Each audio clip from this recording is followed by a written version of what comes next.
Amerika Serikat mengklaim menghentikan serangannya sementara ke Iran. Presiden Donald Trump menyebut Iran memohon pembatalan serangan tersebut, saudara. Namun Presiden Iran Pezeshkian justru menegaskan negaranya kebal terhadap tekanan maksimum dari Amerika Serikat. Untuk membedah apa yang sebenarnya terjadi di balik meja perundingan ini, kita bahas bersama dengan pengamat militer dari CIDE, Mas Anton Ali Abbas yang telah bergabung bersama kami di Kompas Petang. Selamat petang, Mas Anton. Selamat petang, Mas Yaser.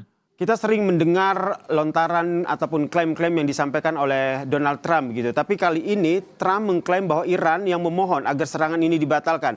Menurut Anda, apakah ini bagian dari strategi atau hanya sekedar gertakan politik Trump saja?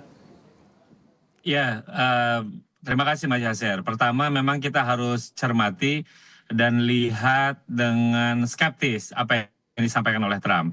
Kenapa? Karena memang ini adalah langgamnya Trump gitu. Trump ini memang kalau orang seringkali bilangnya nggak bisa dipercaya karena omongannya kemudian nggak terjadi.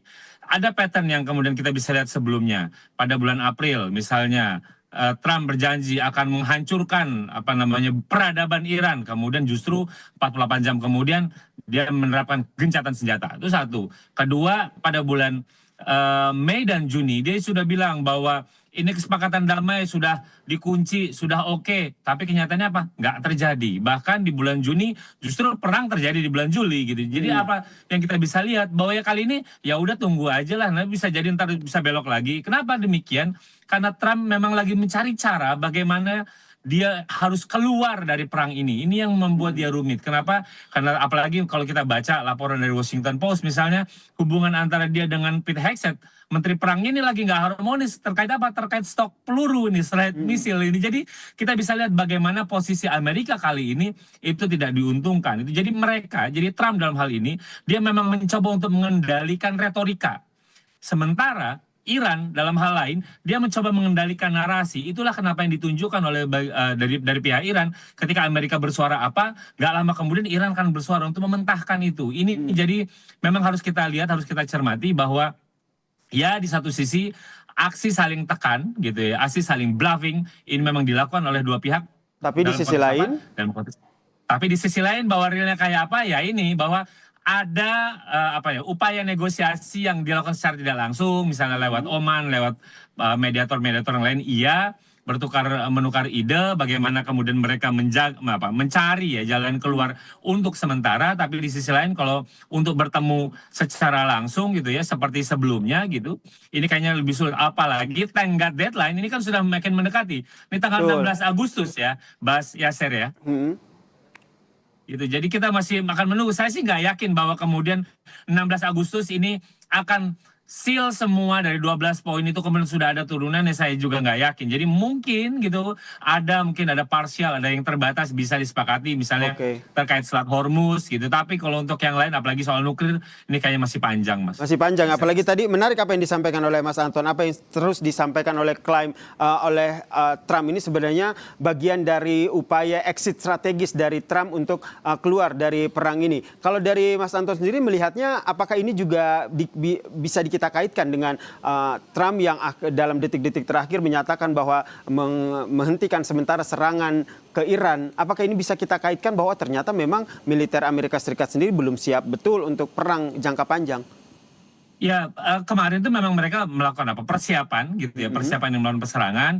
Tapi kan kemudian ini negara sekutunya yang berada di kawasan itu kan yang meminta Trump untuk produksinya membutuhkan waktu. Jadi memang mau tidak mau ini adalah pilihan yang paling rasional yang mungkin bisa dilakukan oleh Trump. Itu satu. Kedua, dan karena ini diminta oleh pihak lain, setidaknya muka dia itu gitu, jadi mukanya Trump itu cukup bisa dijaga. Kenapa? Karena kan perang ini karena dia yang mau gitu, bukan negara-negara teluk yang mengundang gitu. Jadi ini adalah cara dia, setidaknya inilah untuk menjaga mukanya lah, tidak terlalu kehilangan. Meskipun di sisi lain kalau kita lihat Presiden Iran Pezeshkian sendiri menyatakan bahwa Iran sendiri sebenarnya kebal terhadap tekanan maksimum dari Amerika Serikat. Pertanyaannya sebenarnya kalau Mas Anton sendiri melihat seberapa kuat kesiapan militer Iran menghadapi hantaman Amerika Serikat ini?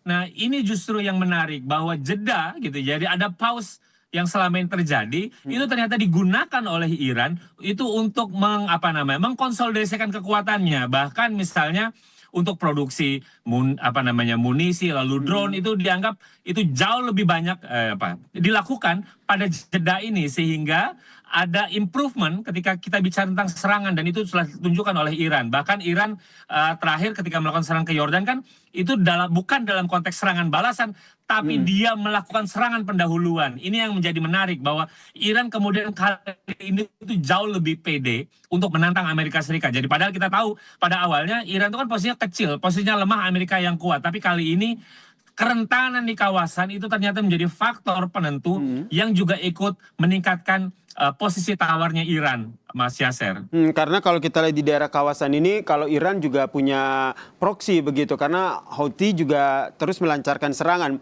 Memang belum ada konfirmasi secara langsung apakah serangan ini ada kaitannya dengan Iran. Tapi Anda melihatnya seperti apa nih, proksi dari Iran dan juga sekutu Amerika Serikat yang berada di Timur Tengah ini? Ya, pertama memang kalau cerita Houthi, bahwa Houthi dengan Iran itu punya hubungan, iya, satu. Kedua, tapi dalam konteks ini, itu Houthi gitu ya, serangan yang dilakukan Houthi itu cenderung gitu ya, mencoba ingin digambarkan independen.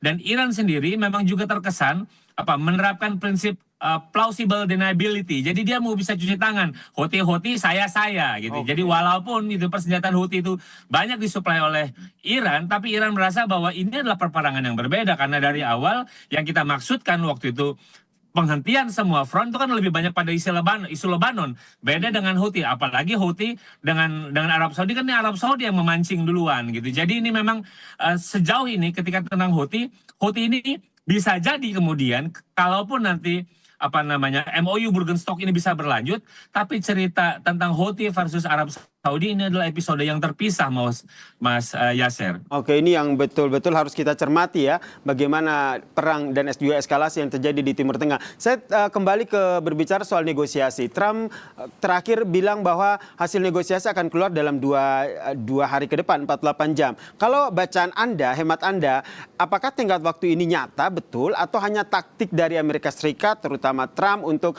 kembali lagi mencari exit strategis baru dari perang ini?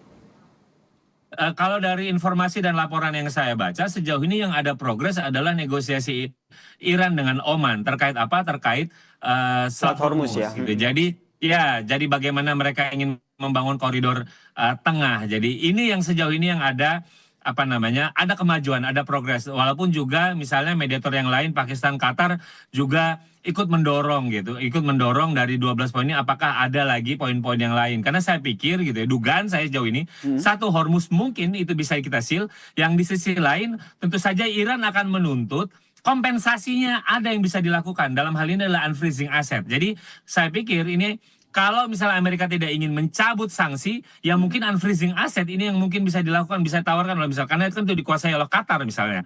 Jadi mungkin Qatar nanti bisa menyicil 2 miliar US dollar kah itu yang mau dicairkan dan lain-lain. Karena kayak kelihatannya Iran kalau dalam posisi kali ini, Iran bisa bersikeras bahwa harus ada 2 paket. Jadi ada 1 paket kompensasi, karena ini adalah saya sudah lakukan buka jalurnya, maka tentu akan dia menuntut reward. Salah satu reward yang mungkin dia minta adalah unfreezing aset, Mas. Jadi mungkin 2 itu. Jadi yang pertama mungkin ya adalah Selat Hormuz, tapi yang kedua adalah saya pikir adalah terkait reward. Jadi Iran tentu saja akan menuntut adanya reward, karena karena Selat Hormuz kemudian dibuka, Mas Yassin. Kalau menurut Anda, Donald Trump sendiri akan mengambil langkah apa setelah melihat Iran dan juga Oman yang saat ini juga tengah melakukan negosiasi terkait dengan Selat Hormuz? Saya pikir Oman sekalipun dia bernegosiasi dengan Iran itu juga tidak lepas dari dia juga ingin menyampaikan pesan-pesan yang dari Amerika Serikat. Kenapa? Karena Oman dan hubungan Amerika Serikat juga cukup baik gitu. Jadi memang ada banyak pihak yang mencoba untuk menjebatani dan membawa pesan dari Amerika Serikat. Saya pikir negosiasi ini juga tidak lepas gitu ya, tidak 100% jauh dari pengaruh Amerika Serikat. Saya pikir ada pengaruh Amerika Serikat. Walaupun kemudian misalnya nanti posisi peliknya adalah ini kan jedanya kan sampai 60 hari ya, gratisnya nih, ngomong tentang gratis.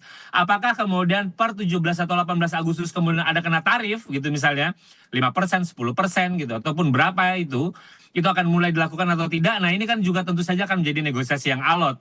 gitu. Ini yang saya pikir akan menjadi menarik nanti untuk kita lihat, apalagi mendekati deadline tanggal 16 Agustus 16 17 ini. ya 16 atau 17 Agustus nanti ya, ini yang masih kita nantikan. Sebenarnya langkah apa yang akhirnya diambil oleh Donald Trump dan juga respon dari Iran terkait dengan eskalasi yang terjadi di Timur Tengah. Terima kasih Mas Anton Ali Abbas telah berbagi perspektifnya di Kompas Petang. Salam sehat.